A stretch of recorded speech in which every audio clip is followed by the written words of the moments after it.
రాష్ట్ర ముఖ్యమంత్రి వర్యులు మిత్రులు శ్రీ రేవంత్ రెడ్డి గారు, ఉప ముఖ్యమంత్రి బట్టి విక్రమార్క గారు, శ్రీ కృష్ణారావు గారు, అలాగే ఇతర మంత్రివర్యులు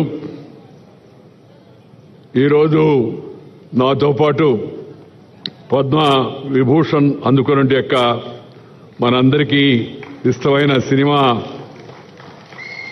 కథానాయకుడైన యొక్క చిరంజీవి గారు, అలాగే తెలంగాణ నుంచి పద్మ అవార్డులు వచ్చినట్టు మిత్రుల కాస్త ప్రశాంతంగా సమయం కూడా తక్కువ ఉంది.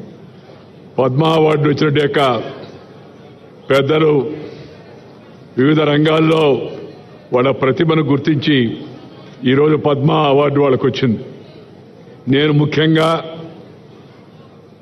అవార్డులు సన్మానాలు అవి పెద్దగా జీవితంలో తీసుకోను కూడా. కానీ ప్రధానమంత్రి గారు ఈ పద్మ అవార్డు ఈ స్థాయిలో మీకు ఇస్తున్నామని చెప్పిన తర్వాత నేను ఆయన మీద గౌరవంతో కాదనలేకపోయాను. ఒక సామాన్య రైతు కుటుంబంలో పుట్టి 4 కిలోమీటర్లు నడిచి స్కూలుకు వెళ్ళి తెలుగు మీడియంలో చదువుకొని అంచెలంచెలుగా ఆ స్థాయికి వెళ్ళిన నాకు కేంద్ర ప్రభుత్వం ఆ గౌరవాన్ని ఇచ్చింది అవుతుందో దానికి నేను కేంద్ర ప్రభుత్వానికి ధన్యవాదాలు చెప్తున్నా. వినమ్రంగా ఆ అవార్డును స్వీకరిస్తున్నానని చెప్పాను ఆ రోజు. ఈరోజు రాష్ట్ర ముఖ్యమంత్రి శ్రీ రేవంత్ రెడ్డి గారిని నేను అభినందిస్తున్నాను. ఎందుకంటే ఒక మంచి ప్రతిభ ఉన్న వ్యక్తులను గుర్తించి కేంద్రం వాళ్ళకి పద్మ పురస్కారాలు ఇవ్వడం ఒక ఎత్తు అయితే, అలాంటి పురస్కారాలు అందుకున్న వారిని, మన తెలుగు వారిని ఈ రాష్ట్రంలో పిలిచి సన్మానించాలని చెప్పని అనుకోవడం అవుతుందో ఇది మంచి సాంప్రదాయం అని చెప్పని నేను భావిస్తున్నా. సాంప్రదాయానికి నాంది పలికిన రేవంత్ రెడ్డి గారిని హృదయపూర్వకంగా అభినందిస్తున్నా. నాకన్నా చిన్నవాడు కాబట్టి ఆశీర్వదిస్తున్నాను. శ్రీ రేవంత్ రెడ్డి నాకు చిన్నప్పటి నుంచి తెలుసు. చైతన్యశీలి, ఉత్సాహవంతుడే యువకుడు. అలాంటి వారికి రాష్ట్ర ముఖ్యమంత్రిగా అవకాశం వచ్చింది.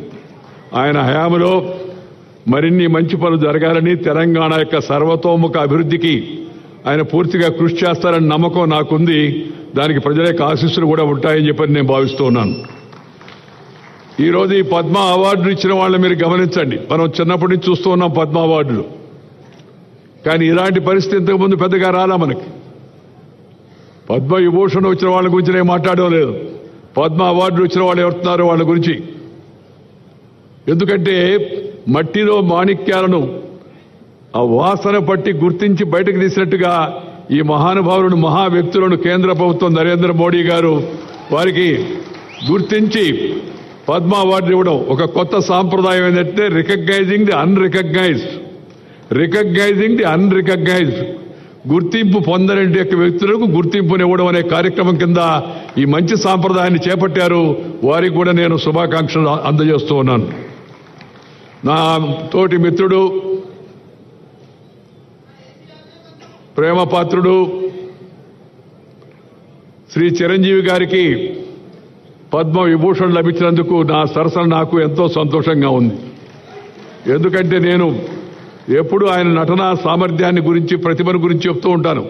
గతంలో కూడా చెప్పాను. మీ సౌకర్యార్థం మళ్ళా కూడా చెప్తూ ఉన్నాను. తెలుగు కళామ తల్లికి 2 కళ్ళు స్వర్గీయ నందమూరి తారక రామారావు గారు, అలాగే అక్కినేని నాగేశ్వరరావు గారు. తెలుగు కళామ తల్లికి 2 కళ్ళు స్వర్గీయ నందమూరి తారక రామారావు గారు, అక్కినేని నాగేశ్వరరావు గారు అయితే 3వ కన్ను శ్రీ చిరంజీవి గారని చెప్పిన సందర్భంగా నేను మనం చేస్తా ఉన్నాను. ఈ విషయం నేను ఇవాళ చెప్పడం లేదు, ఆయనకు అవార్డు లభించింది కాబట్టి అని.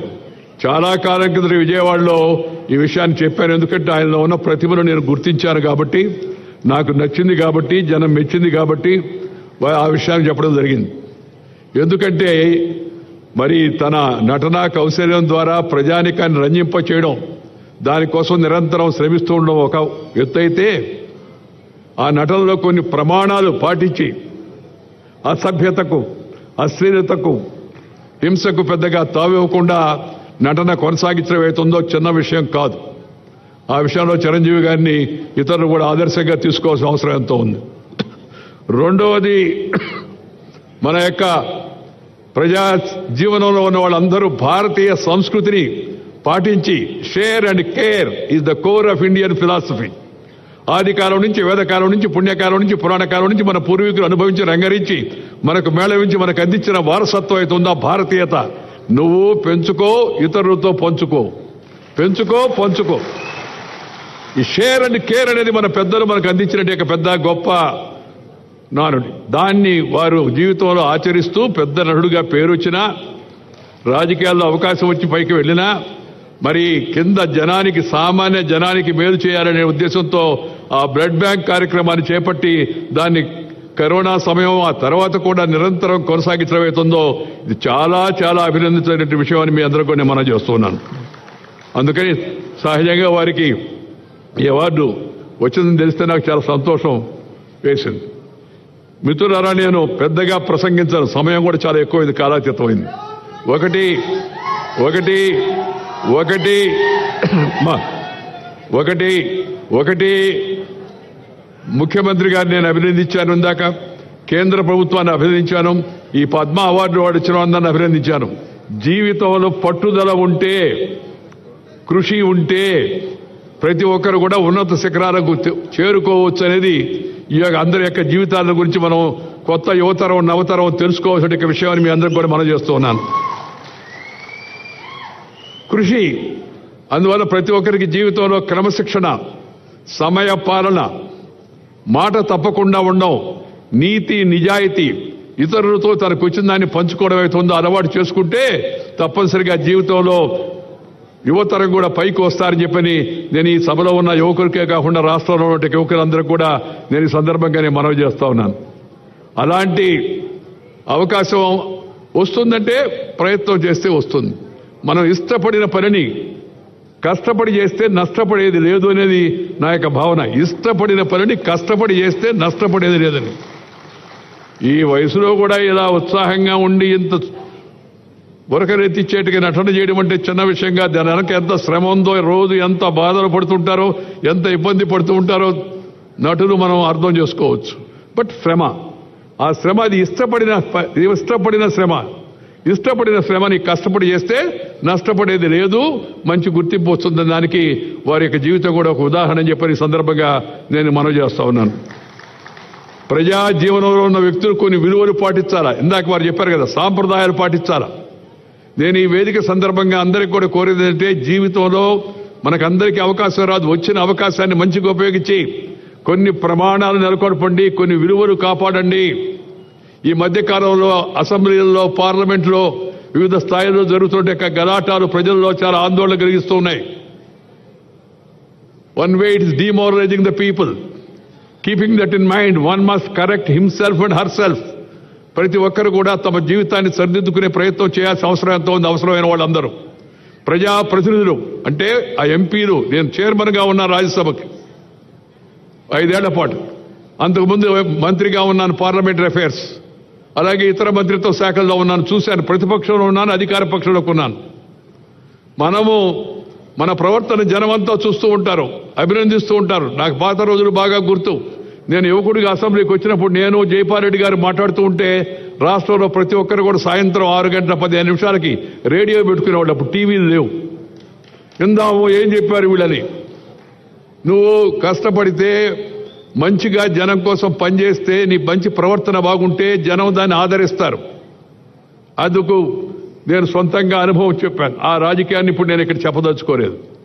కానీ ఒక విషయం గమనించాలి, ఇప్పుడు ఇవాళ రాజకీయాల్లో ప్రమాణాలు తగ్గిపోతున్నాయి, జనానికి ఆందోళనగా ఉంది. శాసనసభలో, పార్లమెంట్లో ప్రమాణాలు తగ్గిపోతున్నాయి, ప్రజల యొక్క ప్రజా జీవనంలో ప్రమాణాలు తగ్గిపోతున్నాయి. అధికారుల స్థాయిలో, అనధికారుల స్థాయిలో ఈ ప్రమాణాలను మళ్ళా తిరిగి సరిదిద్దాల్సిన కర్తవ్యం మన అందరిపైన ఉందని చెప్పని ఈ శుభ సందర్భంగా నేను అందరికి కూడా మనవి చేస్తా ఉన్నాను. ఆ మధ్య కొందరు అడిగారు ఒక మీటింగ్లో నన్ను, సోదరీమణులు, సార్ భలే భయంకరంగా ఉంది సార్ పరిస్థితి, ఏముందమ్మా అంటే, అది వినాలంటేనే మీరు టీవీ పెడితే, రేడియో పెడితే చూద్దామంటే అది పెడితే ఆ మాటలు బూతులు మాట్లాడుతూ ఉన్నారు సార్ ఎమ్మెల్యేలు అని చెప్పారు.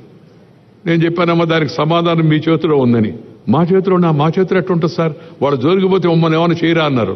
ఏం లేదమ్మా, మీ చేతిలోనే ఉంది.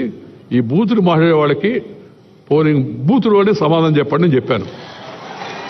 వాళ్ళకి ముందు అర్థం కాల, ఏంద్రా బూతులు మాట్లాడేవాళ్ళకి బూతులో సమాధానం చెప్పండి అడిగినాని. పోలింగ్ బూత్లో లోపలికి వెళ్ళి గుండె ముసుగేసి ఉంటుంది, లోపల బటన్ నొక్కితే ఫినిష్ అయిపోద్ది కార్యక్రమం. ప్రజాస్వామ్యంలో ప్రజలు రుజువర్తన లేని వారిని, నీతి నిజాయితీ లేని వారిని, ఇతర విషయాలపై ఆధారపడి జనాన్ని రెచ్చగొట్టి గెలిచే వాళ్ళని తగిన గుణపాఠం వాళ్ళకి చెప్పాల్సిన అవసరం ఉంది. సమయం ఆసన్నమైంది. ప్రజలు మంచిగా ఉండేటికి ఎన్నుకున్నాను కానీ ఎన్నుకుంటే ప్రజలకు కూడా మంచి జరుగుతుంది. కులం పేరుతో, మతం పేరుతో, వర్గం పేరుతో, వర్ణం పేరుతో, జిల్లా పేరుతో, భాష పేరుతో జనాన్ని చీల్చే ప్రయత్నాలు చేయకూడదు. అందుకని నేను ఎప్పుడు ఒక మాట చెప్తుంటాను, ఆ మాట చెప్పి ముగిస్తాను. Character, calibre, capacity and conduct ఉన్న వ్యక్తులను ఎన్నుకోవాలా. 4 Cలు character, calibre, capacity and conduct ఉన్న వ్యక్తులను ఎన్నుకోవాలా. రాజకీయంలోనే కాదు, ఏ రంగంలోనైనా సరే అలాంటి వాళ్ళని ప్రోత్సహించాలా. కానీ కొంతమంది నాయకులు కొత్తగా కనిపెట్టారు 4 Cలు. ఆ సీలు కష్టం కదా, అందుకని దాని ప్లేస్లో కొత్త సీలు కనిపెట్టారు. ఏందయ్యా కొత్త సీల్ అంటే? Caste, community, cash, criminality. ఆ సీలు బదులు ఈ సీలు. కానీ నేను వాళ్ళకి కూడా చెప్పదలుచుకున్నది, తాత్కాలికంగా ఒకసారి ఉపయోగపడవచ్చేమో, కానీ ఎల్లకాలం అది మనం రక్షించదు. కాబట్టి అందరూ కూడా ఆ లక్షణాలను వాటిని దూరంగా పెట్టి మంచితనంతో మంచిగా ప్రజలకు మేలు చేసే ప్రయత్నం ప్రజాప్రతినిధులు చేయాలని సందర్భంగా మనవి చేస్తూ, ప్రతిభ ఉంటే పురస్కారం లభిస్తుంది, దానంతటదే, దాని గురించి ఆలోచించాల్సిన అవసరం లేదని చెప్పని మరొకసారి చెప్తూ తెలంగాణ ప్రభుత్వానికి నేను అభినందనలు తెలియజేస్తూ, మరి నాకు రేవంత్ రెడ్డి గారు చెప్తే నేను చెప్పానయ్యా, మామూలుగా నేను సన్మానాలు పెద్దగా అంగీకరిస్తాను, దట్టు ఈ అవార్డు వచ్చిన సందర్భంగా అంటే, లేదు సార్ ప్రభుత్వం తరఫున మా తెలుగువాడిగా మీకు ఈ అవార్డు వచ్చినందుకు మేము ప్రభుత్వం తరఫున సన్మానిస్తామని చెప్పారు. అందుకని నేను వెంటనే అంగీకరించాను. ఇవాళ ఈ కార్యక్రమంలో పాల్గొంటున్నాను. మీ అందరి యొక్క అభిమానానికి హృదయపూర్వకమైన ధన్యవాదాలు తెలియజేస్తూ మీద సెలవు తీసుకొని నమస్కారం. జై హింద్.